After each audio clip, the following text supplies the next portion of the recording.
За наадмынхаа хуушуурыг хийж эхэлж байна. Хийж эхлээд дундаа орсон байна. Шанзаа бэлдсэн, гурлаа бэлдсэн, хуушураа чимэгцэн одоо хамгийн сүүлийн процесс хуушур хайрах. Ерөнхийдөө би хуушураа бага тосонд хайрч хийдэг. Их тосонд шарах биш, бага тосонд хайрч хийдэг байгаа болов. За тэгээд ийм гүнжлийн тос ашиглаад за энээсээ бага зэрэг хийж өгөөд за ингээд чимэгсэн хуушур. За жоохон ийм хэлбэртэй, жоохон далбартай хуушур хийсэн. Наадан болж байгаа юм чинь наад мар жоохон далбар хуушур хийдэг штэ тий. Тийм болохоор нэг жоохон гурлаа том илдээд. За. Ингээд хуушураа тавьчаад дээрэс нь болохоор би ингээд таг тавьчихдаг. За таглчаар ингээд давхар хайрагдаад давхар бас чигнэдэд явчихдаг гэсэн үг. Тэгэхээр зэрэг гурил нь гоё жигт болно, тийм ээ. За жигт мөртлөөсөө гадуураа бас л ялгаагүй гоё тийм шарчгансан болж байгаа. Тэгэхгүй ингээд яг гурлын чинь ингээд тэр чигт нь тийм ээ хуушураа тэр чигт нь их тосон шараагүй учраас бас гурил нь ингээд хайрагдж байгаа учраас баг тосонд хайрж байгаа учраас ингээд ерөн жигт болгох хэрэгтэй шүү дээ, тийм ээ. Тийм болохоор ингээд таг тавиад өгч хөрөх зүгээр байдаг. Тэгээд хоёр талаас нь. За тэгээд дээрэс нь энэ ширмийн тавг дээр шаарж байгаа болохоор энэ ширмийн тавг чинь маш хурдан хаалдаг тий. Тэгээд ингээд галаа маш сайн тохируулах ер нь маш мэдрэмж шаарддаг л та. Галаа ингээд маш сайн тохируулж авах хэрэгтэй байдаг. За тэгээд энэ болохоор манай хуушурны шанз байна. За энэ байна. За хуушурны шанзанда мөг хийсэн. За брокколи жижигхэд байцаа хийсэн. Ловон холоо хийсэн. За уг нь дээрээс нь илүү гоё бууцай хийж өгч болно. За эсвэл бүр дээрээс нь тийм ээ яншуу хийгээд өгч болох гоё болдог. Яншуу тийм бүр маш дуртай. Яншууг бол бууцандаа хуушурандаа шүлэндөө ер нь дандаа хийж идэх дуртай байдаг. Гэхдээ яншуу хайгаад олоогүй. Тий 100 болчоор манай энэ 50-аад ч нөгөө 100 болчоор ингээ халуунд ингээд яншуу бас сайн урагдгүй юм байна л та. Тэгээд яншуу өнөдөр хайгаад олсонгүй. За тэгээд давс хар перц тэгээд амтсан байгаа. За жоо цуу хийсэн. Дээрээс нь жоохон гүнжлийн ураас жоохон хийж өгсөн байгаа. Гүнжлийн тос тийм ээ. Гүнжлийн тос жоохон хийгээд өгчвөр тэгэл маш гоё хангалттай гоё амттай болно. За дээрээс нь бас хүсвэл тийм ээ нөгөө мөгний амтлагч тийм ээ нөгөө нунтаг мөгний амтлагч байдаг штэ тий. Тэрнээс жоохон хийж өгч болно. За тэгээд шанзаа бэлгэхдээ эхлээд би жоохон хуурж өгсөн байгаа. Шанзаа тийм ээ. Мөөгөө ингээд удаан болцтойгоос нь төрүүлж хийгээд тэгээд хураад өгсөн. Ангичгийн болвол хуушур маань илүү хурдан болно чимээ гэж бодоод тэг хуурсан маг. Тэр нь бол хуурахгүй шууд хэрэгэлсэн ч болно л доо. Тийм ялж болно. За хүмүүсээс жоохон хийж өгсөн юм байна. Хүмүүс жижиглээд. Тийм. За юм байна. За хуушурыг ер нь бол ингээ хитэн хуушур ер нь хайрцсан байгаа л да. Яг үнийг хэлээд. За ийм талбар хуушур хайрсан.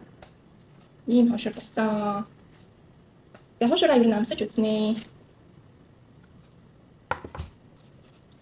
Халуун байна. Яг энэ нэг түрүүхэн хайрсан хуушур байгаа. Ингээд гоо хоёр гаштай сайхан хараа. Гой бариад өгч тээ. Халуун байна.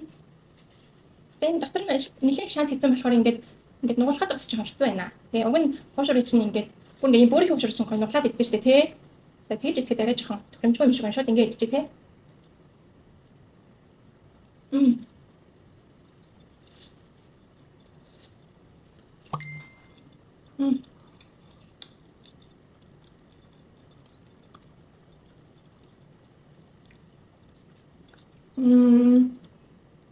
Бүх юм гоё таарсан байна. Манай маш таардаг чи би өөрийнхөө хийсэн хуушуранд маш дуртай л да. Өөрийнхөө хийсэн хуушуранд дуртай, бууцанд дуртай. Яг гоё тийм тий. Гоё тийм зөөлөн гоё амттай болсон байдаг. За тэгээд амт нь бүр маш гоё жигд байна. Тэр давс чихэр одоо тоос тий. Тэгээд ер нь бүх юм ингээд маш гоё таарсан байна. Надад бол таалагдж байна. Энэ жилийн наадмын хуушур амжилттай.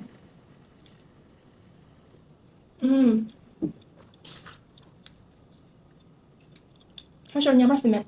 Гоё. Маш гоё юм тий. Стой. Гурлаа бүр маш гоё ингээд.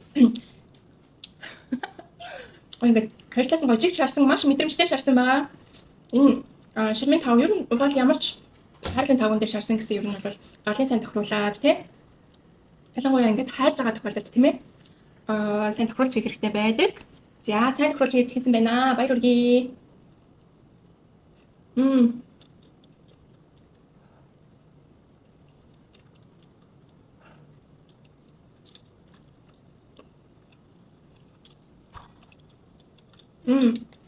Амт авсан байна. Стогоо авсан байна. Баяргий.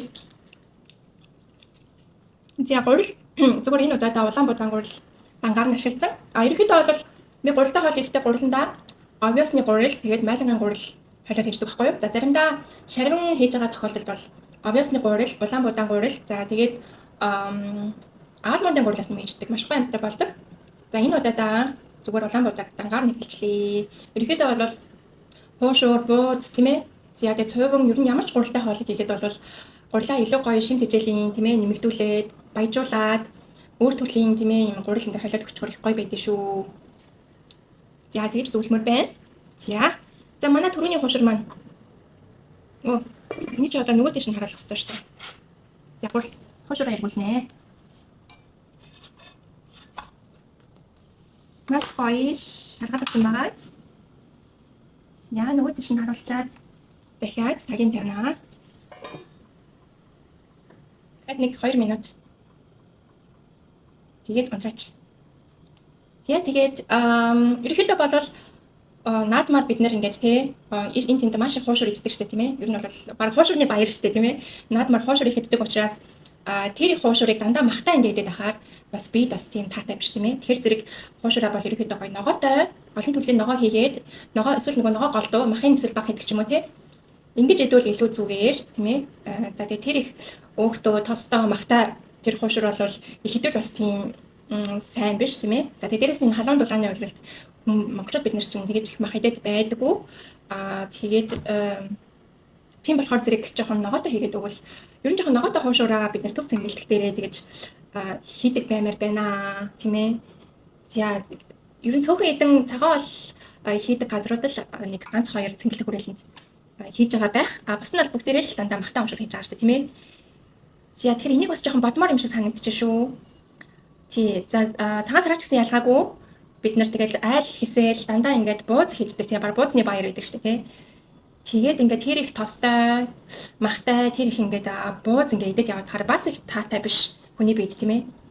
За тэгээ манай монголчууд чинь ерөөсөө тэгэл зүрх судасны өвчлөлөөрөө нэлээд өндөр тийм ээ. Дандаа ийм одоо нас баралтын ихэнх шалтгаанаа дандаа ийм зүрх судасны өвчтөнтэй холбоотой байдаг тий.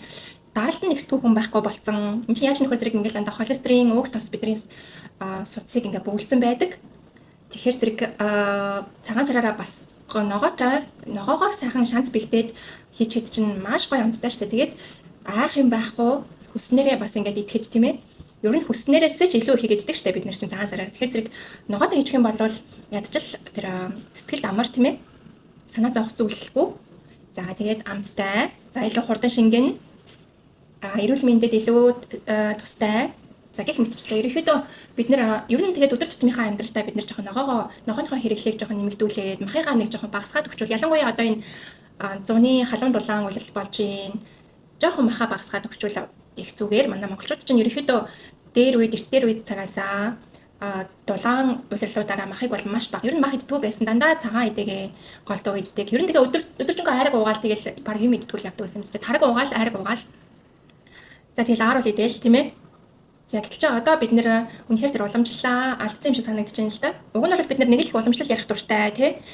Монгол уламжлал, Монгол өв соёл гэж ярих дуртай. Тэгсэн мөртлөөсөө одоо ингээд Монгол гэрээсээ салцсан. Тэгээд нэг дөрвөн хаантай хот суурьнд ингэж амьдарч байна. За тэр нь яг уу гэж бод. Одоо суурь амьдрал руу шилжсэн юм чинь тийм ээ. Бүр одоо уг нь энэ цагаан ногоо хоолыг түлхүү идгээд уг нь бүр илүү тохирч байгаа юм л да. Тий. Маш элбэг дэлбэг болсон байна. Ногооны төрлүүд, за идэж уух зүйлүүд маш элбэг болсон байна. За тэгэхээр зэрэг ер нь бол ямар ч асуудал алгаа яг үнэ хэлэхэд цагаан хоол идэхэд ямар ч асуудал алга. За тэгээд эхний ээлжинд бол ерөнхийдөө тийм ээ зүгээр 7 хоногт нэг удаа ч юм уу нэг цагаан хоол иддэг байвал бас болж байна тийм ээ. Таны идэх дуртай бүх хоолыг чинь ерөнхийдөө махгүйгээр хийх боломжтой байдаг. Та нар тэр Улаанбаатар хот тийм ээ хөдөө орон нутгуудад байгаа цагаан хоолны газруудаар очоод хоолыг нь идээд тэр банштай цайг нуугаад цовинг нь идээд тэгээд үзээрэй маш гоё амттай байдгаа. Монгол хоолнууд за тэгээд олон улсын тийм ээ янз бүрийн солонгос хоол гэх мэтчлэн тийм ээ Аз хоол, Европ хоол гэх мэтчлэн олон төрлөөр нь хийдэг болсон байгаа. За тэгээд монголчуудаа баярын наадмын минь төргий та бүхэн сайхан наадаарай. Ногоотой хуушураа төлхөө идээрэй. За тэгээд баяртай дараа уулзъя. Хуушураа идээ.